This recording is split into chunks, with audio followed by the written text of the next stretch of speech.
Hello, my name is Kameron Simmonds. I'm 18 years old and I play at the University of Tennessee.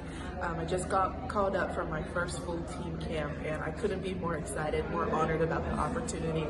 I was just watching the girls back in, I think, July in the qualifiers, and I just felt like, watching, and I had no clue that I would possibly get called up, but when I did, it just all came into place, and I was so happy, especially knowing that my dad played for the Jamaican youth national teams as well as my grandfather, so being the third generation Simmons to play is just the biggest honor ever, to be able to carry on the lineage of our family. But just being here in South Korea is a once-in-a-lifetime opportunity. I'm so happy to be here. I love the team, I love the coaches, the style of play, and the pace of play. It's something I've never really experienced before, but I'm so happy to just develop here and also, have the chance of possibly making the World Cup squad.